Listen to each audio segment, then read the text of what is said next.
على ما يفعلون بالمؤمنين شهود سبحان ربك رب العزة عما يصفون وسلام على المرسلين والحمد لله رب العالمين۔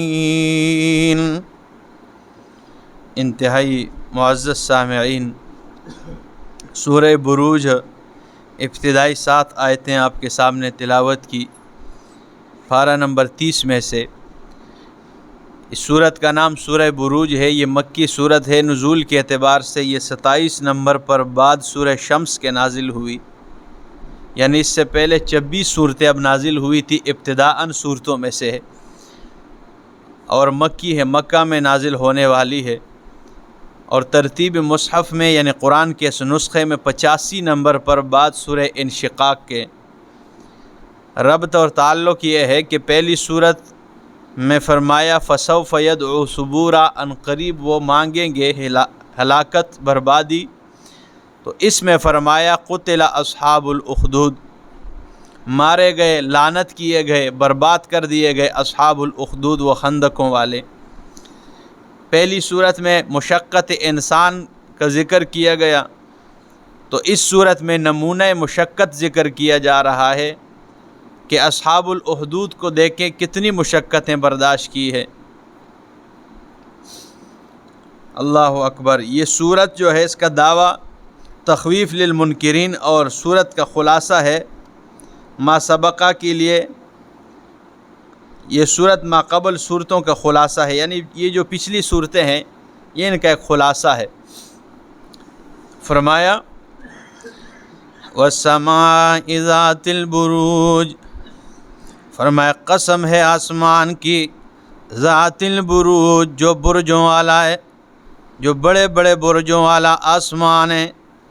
یہ جو ہے نا آپ گزشتہ صورتوں میں دیکھیں، یہ قیامت کا ذکر ہے۔ اذا السماء انشقت، جب آسمان پھٹ جائے گا، اور اسی طرح پہلی صورتوں میں فرمایا اذا السماء انفطرت، اذا الشمس کوئرت، جب ستارے بے نور کر دیے جائیں گے، جب سورج بے نور ہو جائے گا، اور اسی طرح اذا السماء انفطرت، جب آسمان پھٹ جائے گا۔ تو یہ ساری باتیں آپ دیکھتے ہیں، سن کے آ رہے ہیں۔ ادھر فرمایا وَالسَّمَاءِ ذَاتِ الْبُرُوجِ، جس آسمان کے بارے میں تم نے سنا ہے کہ یہ ٹکڑے ٹکڑے ہو جائے گا، یہ دروازے دروازے ہو جائے گا۔ یہ کوئی چھوٹا آسمان نہیں ہے، اتنا بڑا آسمان ہے کہ اس کے اندر بھی بڑے بڑے برج اللہ نے بنا دیے۔ یہ کوئی چھوٹا آسمان نہیں ہے، یہ بڑے بڑے برجوں والا ہے۔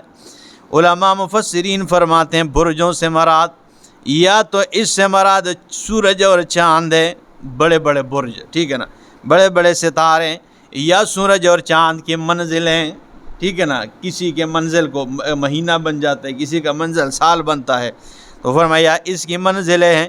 یا بعض مفسرین فرماتے ہیں اس سے مراد بڑے بڑے ستارے ہیں، یا بعض مفسرین فرماتے ہیں اس سے مراد برجوں سے مراد وہ کھڈے ہیں جس میں وہ سیکورٹی فورسز یعنی وہ فرشتے بیٹھے ہوئے ہیں، شیاطین جب جاتے ہیں اسے مارنے کے لیے۔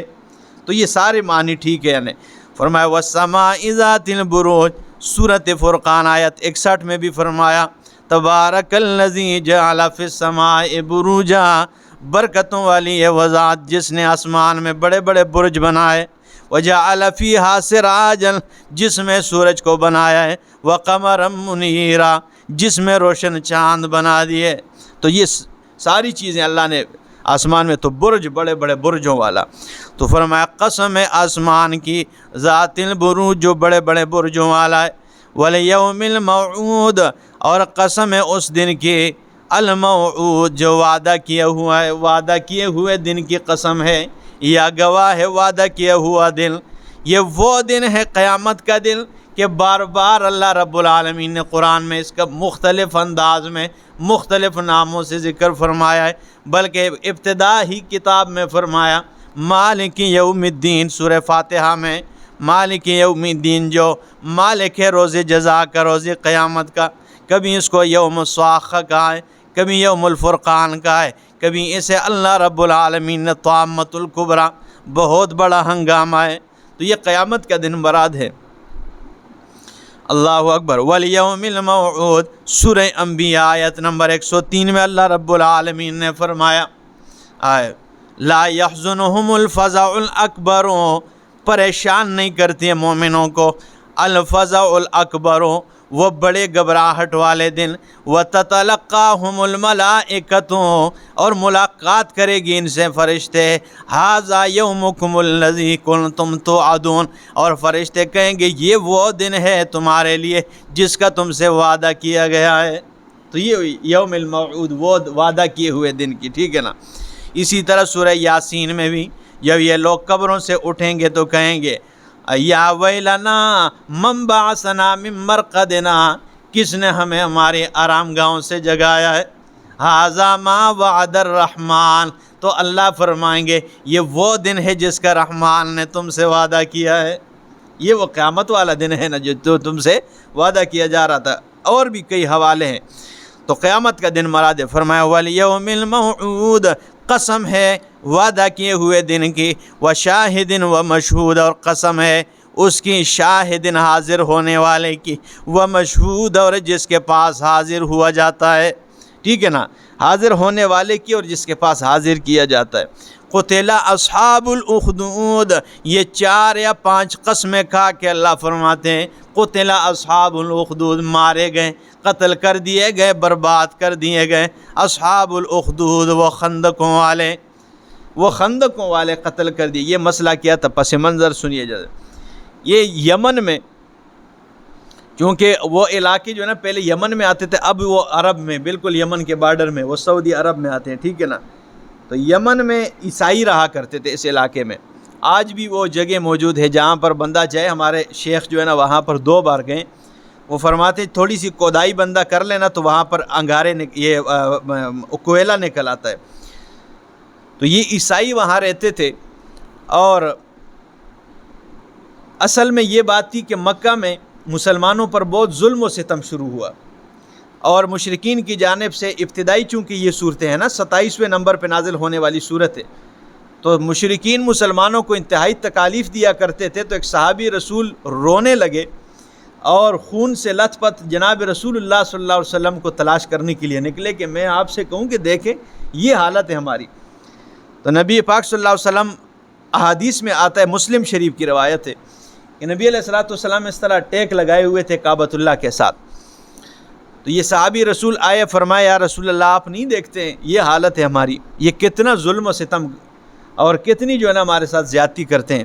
تو اللہ کے پاک پیغمبر صلی اللہ تعالیٰ علیہ وسلم نے فرمایا کہ ابھی تم نے وہ تکلیفیں دیکھی نہیں ہیں کہ جو پہلے امتوں پر اور پہلے لوگوں پر، ایمان والوں پر آئی ہے۔ جب یہ بات کی تو اس وقت اللہ رب العزت نے یہ صورت اتار دی تسلی کے لیے کہ تمہیں جو تکلیفیں پہنچائی جا رہی ہے یہ کچھ بھی نہیں ہے، پہلے لوگوں کو جتنی تکلیفیں دی گئی ہے، اصحاب الاخدود خندقوں والے، انہوں نے خندقیں کھودی اور اس میں جو ہے نا انہوں نے لکڑیاں رکھی اور ایمان والوں کو لا کر اس میں جلایا اور خود تماش بین بن گئے۔ ایک تو ہوتا ہے نا کوئی کسی کو تکلیف دیتا ہے تو کسی کے ذریعے پہنچاتا ہے، بھائی تو جا مار دے فلانے کی، ٹھیک ہے نا، یا خود مار کر چھپ جاتا ہے۔ لیکن یہ اتنے ظالم تھے کہ انہوں نے انہیں جلایا، اور خود قرآن کہتا ہے کہ یہ اس آگ کے ارد گرد بیٹھے ہوئے تھے، کرسیاں رکھ کے، صوفے رکھ کے جو اس وقت کے ان حساب سے ہوتے تھے، اور تماشا دیکھ رہے تھے۔ تو یہ ایسا ظلم انہوں نے ان لوگوں کے ساتھ کیے۔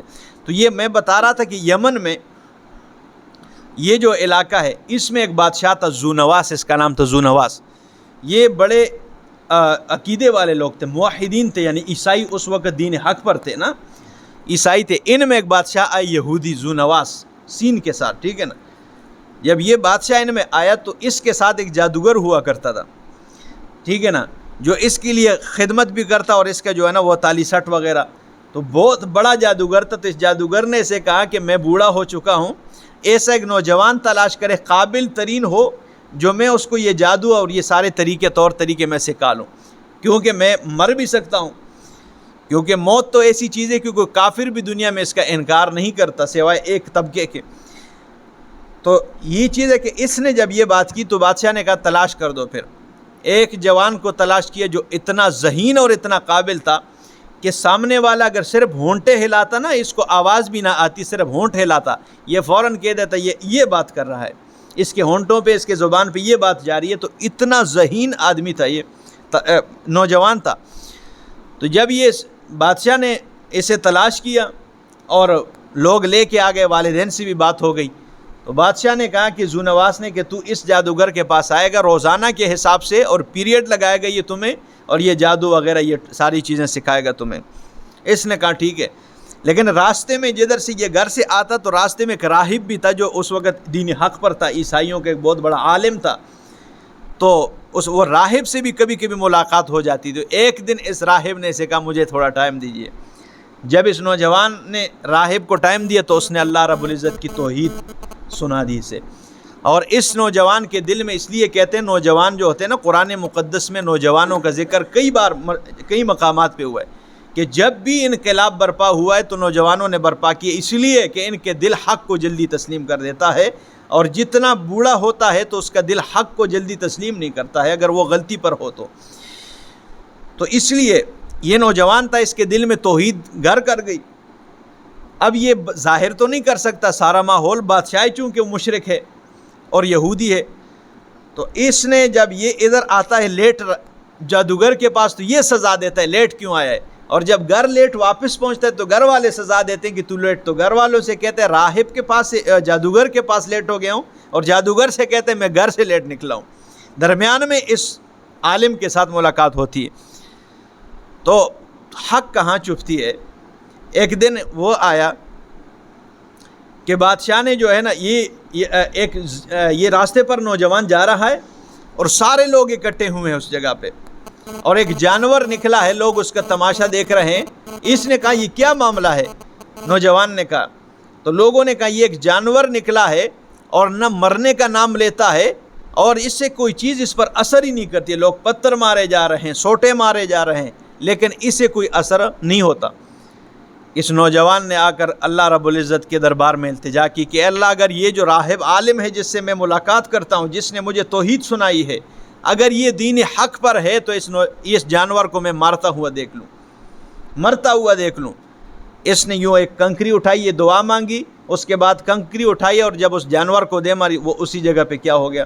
مر گیا۔ اس کی شہرت بن گئی، لوگوں نے کہا یہ تو کرامت بھی اللہ دکھا دیتا ہے پھر نا جب موحد ہو۔ ہم تو موحدین کے اور اولیاء اللہ کی کرامتوں کو مانتے ہیں، لیکن ہم اولیاء اور شیطان کی کرامتوں کے منکر ہے، ٹھیک ہے نا، ہو مشرک اور کہے یہ کرامت ہے۔ تو یہ موحد تھا، تو جب وہ جانور مر گیا تو اس کی شہرت ہوئی، پھر جو ہے نا لوگ اس کے پاس آتے تھے، یہ مستجاب الدعوات بن گیا، دعا کرتا، لوگ جو ہے نا شفایاب ہو جاتے۔ بادشاہ تک یہ بات پہنچی تو بادشاہ نے اپنے دربار میں اس نوجوان کو بلایا کہ تو شفا دیتا ہے؟ اس نے کہا میں کدھر شفا دیتا ہوں، شفا تو میرا رب دیتا ہے۔ ادھر سے وہ توحید ظاہر ہو گئی ہے۔ اس نے کہا میرے علاوہ بھی تیرا کوئی رب ہے؟ اس نے کہا وہ میرا رب ہے جس نے مجھے بھی پیدا کیا ہے، اور بادشاہ ذو نواس جس نے تجھے بھی پیدا کیا ہے، اور جس نے ساری کائنات کو پیدا کیا ہے۔ اب جب یہ توحید ظاہر ہوئی، یہ مسلم شریف کی روایت سنا رہا ہوں، پورا واقعہ اس صورت کے پس منظر میں نبی علیہ الصلوۃ والسلام کی حدیث سنا رہا ہوں۔ تو جب یہ توحید اس کی ظاہر ہوئی، کئی کتابوں میں، لیکن میں مسلم والے کو لے لیتا ہوں، تو جب ظاہر ہو گئی یہ بات کہ یہ تو موحد بن گیا، توحیدی بن گیا، اب جو ہے نا مسئلہ اس کے لیے کھڑا ہو گیا۔ بادشاہ نے کہا کہ ایک نابینا تھا ادھر دربار میں، بادشاہ نے کہا اسے ٹھیک کر لے۔ اس نے رب کے دربار میں دعا مانگی اور اس کی بینائی واپس آ گئی۔ جب بینائی واپس آ گئی تو اور لوگ اس کے شیدائی بن گئے، اور اس کی واہ ہو گئی، اور اس کی شہرت مزید بڑھنے لگی۔ بادشاہ کے دل میں خطرہ بڑھتا گیا، کیونکہ جب یہ نابینا ٹھیک ہو گیا تو نابینے نے کہا اشہد اللہ الہ الا اللہ و اشہد ان محمدن عبدہ، اشہد اللہ الہ الا اللہ۔ اس وقت کلمہ پڑھ کے مسلمان ہو گیا۔ جب کلمہ پڑھا اس نے، بادشاہ پریشان ہو گیا۔ بادشاہ نے اسے کہا کہ واپس ہو جا اور کلمہ کفر کہہ لے۔ اس نے کہا میں نہیں کہتا ہوں، اب مر بھی جاؤں تب نہیں کہوں گا۔ تو اس نابینے کا سر قلم کر دیا اس کے سامنے، یعنی اسے ڈرانے کے لیے۔ جب سر قلم کیا اس نے، پھر بھی جو ہے نا یہ استقامت اس نے اختیار کی ہے۔ بادشاہ نے چند فوجی بلائیں اور انہیں کہا کہ اس کو پکڑ کے پہاڑی پر لے جاؤ اور ادھر سے اس کو گرا دو، اگر یہ دین سے واپس ہو جائے تو ٹھیک ہے، اگر نہیں تو پھر اس کو ادھر سے کیا کر لو، گرا دو۔ جب یہ فوج اس کو لے گئی اور ادھر پہاڑی پر، تو اس نے کہا اللہم اکفنی، اے اللہ تو مجھے کافی ہو جا۔ جب ادھر یہ دعا مانگی تو سارے فوجی ادھر سے گرے چٹانوں سے، اور یہ جو ہے نا واپس صحیح سلامت واپس آ گیا۔ بادشاہ نے کہا اسے سمندر میں ڈبو دو، جب یہ دریا کے کنارے لے گئے اس نے پھر کہا اللہم اکفنی، اللہ تو ہی کافی ہو جا۔ پھر وہ ڈوب گئے سارے اور یہ واپس آ گیا، تو بادشاہ کے دربار میں آ کر کھڑا ہو کے کہتا ہے بادشاہ تو مجھے مارنا چاہتا ہے نا، میں مر جاؤں گا، میں تجھے طریقہ بتاتا ہوں آسان، تو مجھے تیر مار اور تو یہ کلمات کہے بسم اللہ رب الغلام، میں شروع کرتا ہوں اللہ کے نام سے جو اس غلام اس لڑکے کا رب ہیں، یہ کلمات کہہ لے، میں مر جاؤں گا۔ بادشاہ تیر مارنے لگا اور کہتا ہے بسم اللہ رب الغلام، میں شروع کرتا ہوں اللہ کے نام سے جو اس غلام اس لڑکے کا رب ہے۔ اس کے سینے پہ تیر لگی اور یہ ادھر شہید ہو گیا۔ جب شہید ہو گیا تو اس لیے تو کہتے ہیں کہ شہید کی جو شہادت ہوتی ہے یہ قوم کے لیے حیات ہوتی ہے۔ تو پھر کیا کہ جب اس کی شہادت کی دیر تھی، ساری قوم جو ہے نا آ کر کلمہ پڑھ کے ایمان قبول کر لیا۔ جب ساری قوم نے ایمان قبول کر لی، ایماندار مومن بنے، بادشاہ مزید جو ہے نا تیش میں آیا۔ بادشاہ نے حکم دیا، اس نے کہا اور ان سب نے کہا آمنا برب الغلام، آمنا برب الغلام، ہم اس لڑکے کے رب پہ ایمان لے آئے۔ بادشاہ نے کہا اب خندقیں کھودو، کیونکہ اب ساری قوم مومن بنی، پہلے تو ایک تھے دو تھے۔ خندقیں کھودی جو قرآن نے ذکر کیا، قتل اصحاب الاخدود، مارے گئے، برباد کر دیے گئے اصحاب الاخدود، وہ خندقوں والے۔ اس نے ادھر خندقیں کھدوائی ان ایمان والوں کے لیے اور اس میں لکڑیاں ایندھن رکھی اور پھر اس میں آگ لگائی۔ خود ادھر سارے کفار جو بادشاہ کے ساتھ تھے وہ ادھر بیٹھے ہوئے تماشا دیکھ رہے، اور ایمان والے ایک ایک کو لا کر دوسروں کے سامنے پھینکتے ہیں اور اس میں جلاتے ہیں۔ آج بھی وہ جو ہے نا وہ کوئلہ ادھر کھودائی کر لے بندہ نا تو وہ کہتے ہیں کوئلے نکلتے ہیں، ٹھیک ہے نا، پتہ نہیں کئی ہزار سالوں گزر گئے۔ اللہ اکبر کبیرہ۔ تو یہ چیز ہے کہ جب یہ معاملہ بنا، اس نے خندقیں کھدوائی اور لوگوں کو اس میں، تو ایک بچے کو، ایک ماں تھی، ٹھیک ہے نا، ان کو لایا گیا اور اس کے گود میں ایک بچہ تھا۔ جب اس بچے کو ماں سے پہلے پھینکا اس آگ میں، تو بچے نے ماں کو آواز دی ہے کہ اے میری ماں کود جا اس آگ میں، تو حق پر ہے اور یہ آگ نہیں، یہ تو باغیچہ ہے۔ بادشاہ کھڑا ہو گیا اور بادشاہ نے یوں قریب ہو کے کہا اے آگ تو جلا رہا ہے، تیری تو صفت یہ ہے کہ تو جلائے۔ تو مولانا رومی رحمہ اللہ وہ فرماتے ہیں کہ ادھر سے ایک آواز آئی اور وہ آواز تھی بانگ آمد چونکہ کارنجا رسید، بانگ آمد چونکہ کارنجا رسید، پائے دارے سگ قہر ما رسید۔ اے کتے اپنے پیروں کو روک لے، میرا عذاب آ گیا ہے۔ اے کتے اپنے پاؤں کو روک لے، میرا عذاب آ گیا۔ اور فرماتے مولانا رومی رحمہ اللہ کہ وہ آگ ان کی اپنی لگائی ہوئی اتنی بڑک اٹھی کہ ان سب کو، تماشبینوں کو بھی اپنے گھیرے میں لے لیا۔ بادشاہ بھی جلس کر راکھ ہو گیا، اس کے ساتھی بھی جلس کر کیا راکھ ہو گئے۔ مومنین جنت میں پہنچ گئے اور یہ جہنم کے ایندھن بنے۔ آج بھی اسی طرح ہے کہ یہ جتنے بھی اغیار نے آگ لگائے ہیں مسلمانوں کے ممالک میں، ٹھیک ہے نا، یہ ایک دن اس کے لپیٹ میں خود آ جائیں گے، اور آ بھی گئے ہیں، دیکھیں نا، ہم تماشا دیکھ رہے ہیں اور وہ ایک دوسرے پہ آپس میں لگے ہوئے ہیں، ادھر سے ایران لگا ہوا ہے، ادھر سے اسرائیل لگا ہوا ہے، ادھر سے۔ تو اللہ رب العزت نے کیسی انہی کی لگائی ہوئی آگ، انہوں نے جو کشمیر میں لگائی تھی، انہوں نے جو فلسطین میں لگائی تھی، برما میں لگائی تھی، اور کئی ممالک کے مسلمانوں پہ جو آگ لگائی تھی، آج وہی آگ اتنی بڑک اٹھی ہے کہ ان کو خود اپنے لپیٹ میں لے لیا ہے۔ تو یہ ہوگا اور آئندہ بھی ہم دیکھیں گے انشاءاللہ۔ اللہ اکبر۔ تو یہ ظالم بادشاہ تھا، اس نے ان لوگوں کو جلائے، مومنوں کو۔ تو فرمایا والسماء ذات البروج، قسم آسمان کی جو بڑے بڑے برجوں والا ہے، والیوم الموعود، قسم وعدہ کیے ہوئے دن کی، وشاہد ومشہود، اور قسم حاضر ہونے والے کی اور جس کے پاس حاضری دی جاتی ہے۔ قتل اصحاب الاخدود، قتل کر دیے گئے، مارے گئے، برباد کر دیے گئے خندقوں والے۔ النار ذات الوقود، اللہ اکبر، ایسی آگ ذات الوقود جو ایندھن والا ہے، ایندھن والی آگ۔ اذ ہم علیہا قعود، جب یہ سارے کافر اس کے ارد گرد بیٹھے ہوئے تھے، وہم علی ما یفعلون بالمؤمنین شہود، اور وہ یہ کافر علی ما یفعلون بالمؤمنین، اس پر جو یہ مومنوں کے ساتھ ظلم زیادتی کرتے، شہود، یہ تماشا دیکھنے والے تھے، یہ حاضر تھے، اسے سب حاضر ہو گئے، اور خندقوں میں مومنوں کو لا کر ایمان والوں کو ڈالا جاتا اور انہیں آگ لگا دی جاتی۔ آخر میں خود بھی اس آگ کے لپیٹ میں یہ آ گئے۔ اس سے آگے انشاءاللہ اگلے درس میں اقول قولی ھذا استغفر اللہ لی ولکم ولسائر المسلمین۔